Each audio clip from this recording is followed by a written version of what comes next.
Mathematic mysteries और play solve and master. अब यहाँ पे हम चलते हैं मास्टरी की जानिब, और यहाँ पे ये पेज मैं निकाल देता हूँ, और ये मास्टरी है हमारी जी 70 के आगे ही होगी मेरे ख्याल में, तो मैं आपको दिखा देता हूँ। पहले ये हमारा पेज नंबर जी 71 बनता है, और यहाँ पे आ जाना चैप्टर नंबर 4 है हमारा, और यहाँ पे कहता है मास्टरी चैलेंज। अब बताएं कि एड अ नंबर इज़, क्या कह रहा है, अ नंबर इज़ डिविजिबल बाय 2, क्या जो डिविजिबल बाय 2 डिवाइड होता है 2 के टेबल पे या 2 के टेबल पे जाता है, if its digit at one place पे क्या होना चाहिए, इवन नंबर, क्योंकि इवन क्या होते हैं 0 2 4 6 8, ये 2 के टेबल पे जाते हैं। ओके, इसके बाद यहाँ पे आता है दूसरा, यहाँ पे सामने दिया गया which of the following is a prime number. इनमें से प्राइम नंबर मैंने आपको बताया हुआ, प्राइम नंबर वो नंबर होते हैं जिन पे टेबल नहीं जाता। 22 पे भी टेबल जाता है 2 का, 15 पे भी जाता है, 20 पे भी जाता है, नहीं जाता तो 13 पे, इसको सर्कल कर लें। ओके हो गया। इसके बाद चलते हैं जी अगली MCQs की जानिब। ये नीचे हमारे सामने दी गई है, which of the following is not a factor of 24, जो 24 के टेबल पे नहीं जाता। 6 का टेबल 24 पे जाता है, 8 3 द 24, 11 का टेबल नहीं जाता, क्योंकि 3 का भी जाता है, नीचे देख सकते हैं। ओके, मैं थोड़ा सा ऊपर कर देता हूँ, और 3 का टेबल 8 टाइम, तो लिहाजा नहीं जाता, तो आपका ये अगला यहाँ चौथा सामने लिखा हुआ है, which of these is a multiple of 5।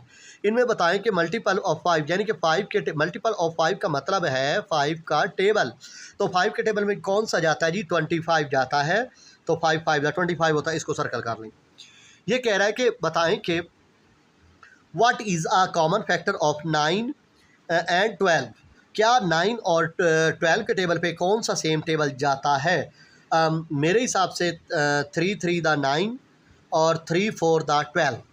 Okay हो गया, दोनों पे 3 का टेबल जाता है, तो इस वजह से ये आपका MCQ ट्रू है।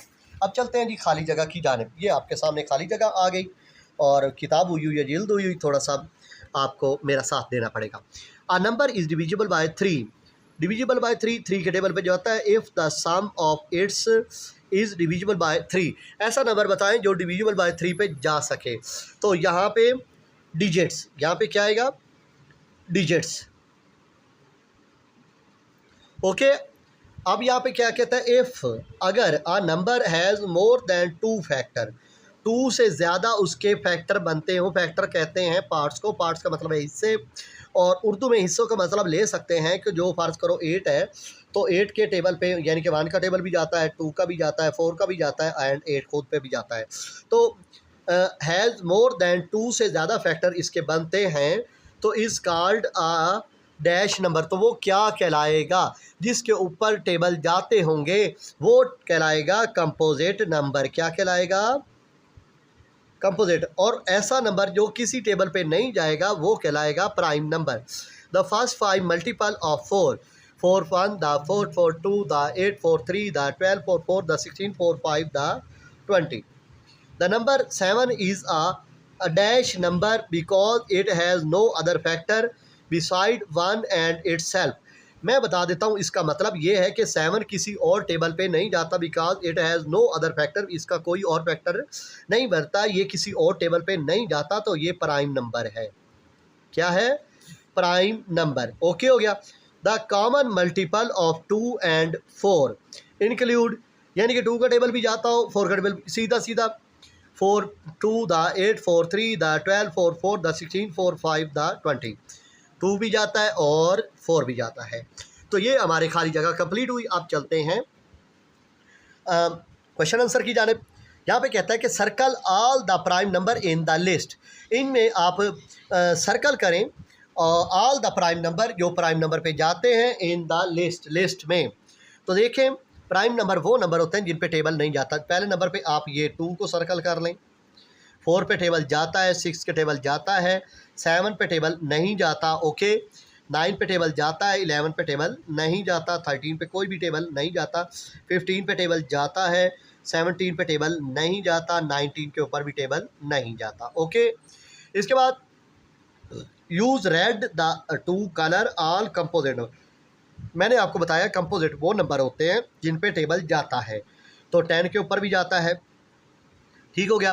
तो इसके ऊपर भी रेड कलर कर लेना, मेरे पास तो रेड नहीं है। कंपोजिट नंबर 12 पे भी टेबल जाता है और 14 पे भी टेबल जाता है, 15 पे भी टेबल जाता है, 16 पे भी टेबल जाता है, 18 पे भी टेबल जाता है, 20 पे भी टेबल जाता है, 21 पे भी टेबल जाता है, 24 पे भी टेबल जाता है और 22 पे भी टेबल जाता है। इन सब पे टेबल जाता है, ये सारे ही कंपोजिट नंबर हैं। इसके बाद use different colour to identify number divisible by 2। जो डिविजिबल बाय 2 पे जाएंगे वो ब्लू होगा, जो डिविजिबल बाय 3 पे जाएंगे उसको ग्रीन कर लेना, जो डिविजिबल बाय 5 पे जाएंगे वो येलो कर लेना। अब मैं आपको से हिंट दे देता हूँ, मैं जो 2 पे जाएंगे उस पर लिखूँगा बी, जो ग्रीन पे जाएंगे वो मैं 3 पे जाएंगे वो मैं लिख लूँगा जी, जो येलो पे जाएंगे 5 पे जाएंगे उनके लिए लिख लूँगा वाई। तो 2 के टेबल में 15 नहीं आता, 2 के टेबल में 18 आता है, तो मैं यहाँ पे ब्लू भी लिख लेता हूँ। ब्लू का मतलब 2 के टेबल पे जाता है, ये भी जाता है ब्लू, ये भी जाता है ब्लू, ये नहीं जाता, ये भी नहीं जाता, ये भी जाता है। तो ये थे ब्लू यानी कि डिविजिबल बाय 2 वाले। अब करते हैं डिविजिबल बाय 3। 3 के टेबल में 15 आता है, तो यहाँ पे आप लिख लेते हैं जी, ये भी जाता है जी, ये नहीं जाता, ये जाता है जी, अच्छा जी, ये नहीं जाता, ये जाता है जी, ये भी जाता है जी। बाकी रह गया जी 5 के टेबल पे जो जाते हैं वो हम लिखेंगे वाई। तो ये वाई 15 भी जाता है, नहीं जाता, ये जाता है वाई, नहीं जाता, ये जाता है वाई, ये जाता है वाई। ओके हो गया। तो मैंने आपको कोशिश की है साफ से साफ समझाने की। इसके बाद क्वेश्चन नंबर 4 पे आ जाते हैं। यहाँ पे इंग्लिश में लिखता है write down all factor of 36। Factor लिखने हैं 36 के टेबल पे, जो जो टेबल 36 पे जाते हैं वो बताएं। तो चलते हैं जी हम अपने वाइट पेज की जानिब। तो क्वेश्चन मैंने आपको यहाँ से पढ़ा दिया, आंसर मैं यहाँ पे लिख के दिखा देता हूँ। यहाँ पे आपने क्वेश्चन नंबर यहाँ पे लिख लेना है बाकायदा।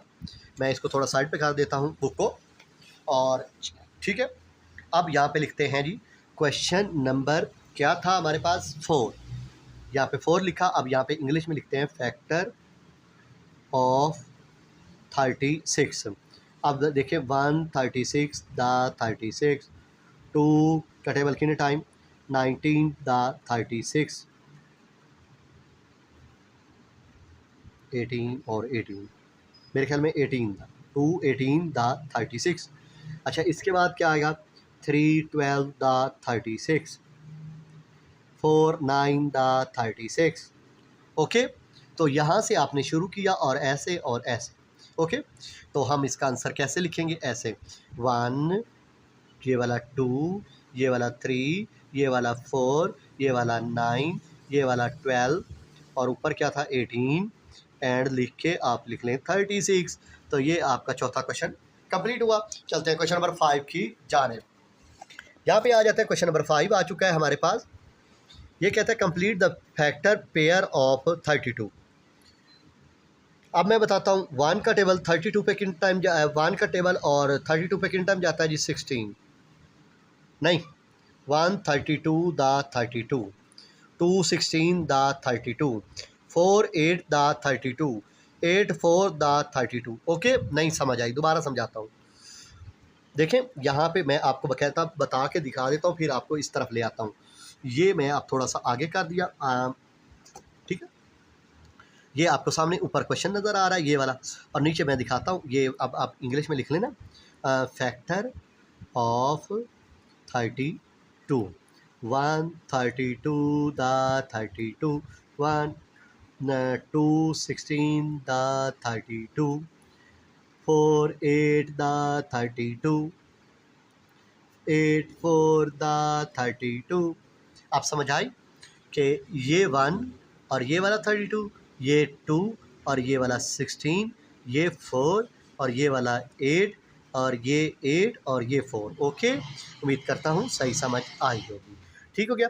अब ये कहता है कि circle the common factor of 14 and 28। तो ये मैं आपको करके दिखा देता हूँ। क्वेश्चन नंबर है जी हमारा 6। यहाँ पे हम बाकायदा लिख लेते हैं क्वेश्चन नंबर 6, लास्ट क्वेश्चन है हमारा। यहाँ पे कहता है कॉमन फैक्टर हमने मालूम करने हैं किस किस के 14 एंड 28 के, 14 एंड 28। अब यहाँ पे लिख लें फैक्टर ऑफ 14। अब देखें सीधी बात है, 1 का टेबल भी जाता है, 2 7 द 14 होता है, 7 2 द 14 होता है और 14। ओके, इसके बाद आपने लिखना है फैक्टर ऑफ 28। 1 का टेबल भी जाता है, अच्छा, फिर 2 का टेबल भी जाता है, 4 का टेबल भी जाता है, 4 7 द 28, 7 4 द 28 और 14 2 द 28 और 28। ये भी कॉमन बन गया, 2 भी कॉमन बन गया और 7 भी कॉमन बन गया, अच्छा, और 14 भी कॉमन बन गया। इसका मतलब कितने नंबर कॉमन बने? 1 2 7 14। Common factor of 14 and 28 is 1 2 7 and 14। That's called answer. Okay, तो ये आपका क्वेश्चन नंबर था 6। उम्मीद करता हूँ आपको सही समझ आई होगी। तो अल्लाह हाफिज़।